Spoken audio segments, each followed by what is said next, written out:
In our rural community, there was no government. There were no police. There were no authorities except preachers, Baptist preachers. And everyday life was conducted by mutual assistance. Government was something outside and far away, represented by the intrusion of the military and taxation. In the late 1960s, my father fell for the rhetoric of former Alabama. This is the connection you can understand with the Tea Party now. He fell for the rhetoric of former Alabama Governor George Wallace, who started a new political party, the American Independent Party, and ran for president in 1968. George Wallace, not my father. Winning 5 southern states and 10 million votes. He is credited with having launched the populist conservative movement that led to Reaganism and the present surge of, right-wing populism. The hatred and fear of the government was transferred to fear of communism during the Cold War, which was seen as total government control. This is what people thought communism was. And what it was, what it was, actually, detracting from a fight against capitalism. Along with anti-communism came a renewed populist, Americanist patriotism. I began calling myself an anarchist when I met anarchists at Oklahoma University in 1956. I was on scholarship, was a rural student. I only lasted a year. I was way above my head at the time. But one of the house mothers of my dormitory was an anarchist. Believe it or not, she was a lesbian too. This is 1956, mind you. Another, the blind student she introduced me to read for to have a job, was also an anarchist. And so I was reading anarchist literature of Bakunin to the blind student. He was writing his dissertation on Bakunin. And it all made perfect sense to me, especially the land question regarding Bakunin. I moved to San Francisco 4 years later and encountered Marxists for the first time at San Francisco State. Everyone was interested in Herbert Marcuse at the time. So I spent several years immersed in both Marxism and psychoanalytical theory. Sort of what in France with Jacques Lacan, or the Frankfurt School in Germany. Jacques Lacan. Yeah.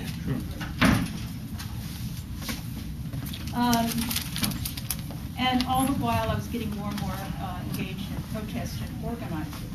This was the 1960s. I especially learned from my African National Congress friends, colleagues, as a graduate student at UCLA. They were there in exile studying both white and black African, South African students. Their Marxian analysis of colonialism in South Africa and the interrelationship of race and class and capitalist imperialism seemed to me the most fitting beginning of an analysis of the United States. And I've ever after really used that as a base for my historical analysis of the United States. I think the most common thing we have, and someone brought up today Israel, which is also a God-given founded state of that time. It was during this time that I began to acknowledge the influence of indigenous peoples. My mother was mixed and ashamed of the Indian part, having lived a troubled and poverty-stricken life, alcoholism in the family, having lost her mother as a toddler and not cared for by her drunken Irish father. I grew up surrounded by indigenous communities in Oklahoma, deeply colonized, poor, and oppressed. As sharecropper and workers, our family appeared to be well off in comparison with the white rural towns and areas. Few of the indigenous spoke much English at all. The indigenous movement that had been developing for decades, though, in different places the indigenous movement never died. It was always there, but pretty well underground until, it started showing in the public eye in the 60s. I also had grown up with the African American Civil Rights Movement and strongly identified with it from an early age in Oklahoma. That was really my first political engagement. It was my last year in high school. I moved to the city, went to trade school. It was the first year of integration. And it was the first school and the first year of integration in Oklahoma. And I just witnessed as this kind of innocent outsider the attacks upon the black students, and it clearly wasn't just fights, you know, people fighting. It was white students attacking blacks, and just, you know, I was young enough that I could make a choice. That's wrong, and you know which side I'm on. At the same time, I became aware that as a woman, I was in no way treated equally as a graduate student or in the movement. I always felt discriminated against based on class and being from a rural background, being a hillbilly. But in the 1960s, this had become an actual asset from the movement's upper middle class point of view. Suddenly, I was in style. And it became clear that being a woman was a great deficit, on the other hand. It sort of canceled out my exotic, you know, presentation. Oh, but you're a woman, you know.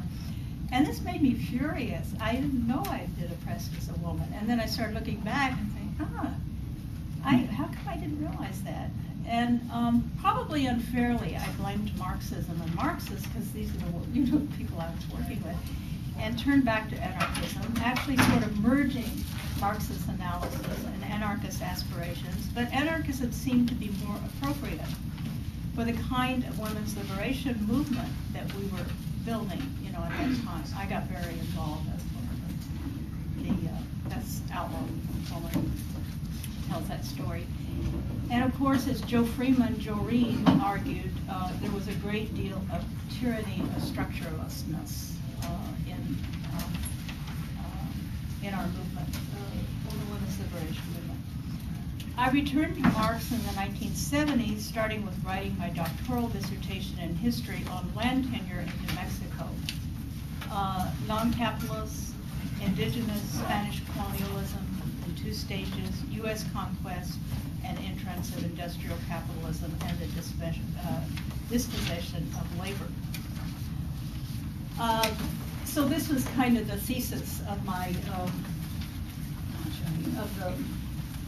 of that work, and it's from Karl Marx's Capital. So long as the laborer can accumulate for himself, and this he can do as long as he remains possessor of his means of production, capitalist accumulation and the capitalist mode of production are impossible. The process, therefore, that clears the way for the capitalist system can be none other than the process which takes away from the laborer the possession of his means of production. The expropriation of the agricultural producer, of the peasant, from the soil is the basis of the whole process. So this was, you probably don't know New Mexico, but this is the book if you want to get it. It is a Marxist analysis of the land struggle that goes on today. You know, it has not abated whatsoever, and is very important, and it will flare again. Take notice of it. But during the mid-1970s, I also got involved with the new communist movement.